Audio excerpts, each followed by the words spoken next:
அன்பு உறவுகள் அனைவருக்கும் வணக்கம். நம்ம அண்ணனுக்கு தெரிஞ்சது 2 விஷயம். ஒண்ணு சாதி அரசியல் பேசுறது. அப்படி இல்ல அப்படின்னா, எந்தெந்த கேப்ல எல்லாம் திரள்நிதி திரட்டுறதற்கான வழி இருக்குதோ, அதையெல்லாம் தேடி கண்டுபிடிச்சு திரள்நிதி திரட்டுவது. இப்படியாக நம்ம தலைவன் புதுசா ஒரு ரூட்ட புடிச்சு கிளம்பிட்டான். தேவேந்திரகுல வேளாளர் எங்களை பட்டியல் பிரிவிலிருந்து வெளியேற்ற வேண்டும் என்கிற கோரிக்கையை வலியுறுத்தி மாபெரும் பொதுக்கூட்டம் நடக்கவிருக்கிறது.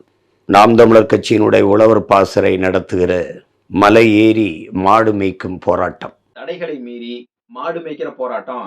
அட விஜயலட்சுமி மேட்டர்ல எப்படியாவது நான் கைதாயிருவேன். கைதாயிட்டேன்னா எனக்கு மான மரியாதையெல்லாம் போயிடும். ஏற்கனவே இல்லையோ?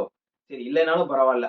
அப்படி கைதானா காலம் முழுக்க இந்த வரலாறு நம்மை ரொம்ப கேவலமா பேசும். ஓ! ஏற்கனவே பேசிட்டு தான் இருக்கோ? சரி பரவால்ல. ஏதோ ஒரு வகையில அது அவருக்கு ஏதோ ஒரு வகையில இழுக்கா இருக்காம்ப்பா. இழுக்கா இருக்குங்கிற காரணத்தினால எதையாவது ஒண்ண பண்ணி எப்படியாவது நான் ஜெயிலுக்குள்ள போய் உட்காந்துக்கணுங்கிறதுல அண்ணன் ரெடியா இருக்காரு. அந்த வகையில தான் இப்போ புதுசா ஒரு உருட்ட உருட்டி மலை மேல மாட ஓட்டிட்டு போறாராம். சரி ஓட்டிட்டு போட்டும். அவருக்கு மாடு மேய்க்கிறது, பன்னி மேய்க்கிறது, கழுது மேய்க்கிறது இதுதான் அவருக்கு வேல. அதையும் விட்டு அவரோட தம்பிகளையும் கொஞ்சம் உருப்படியா மேய்ச்சுட்டு இருக்கிறாரு.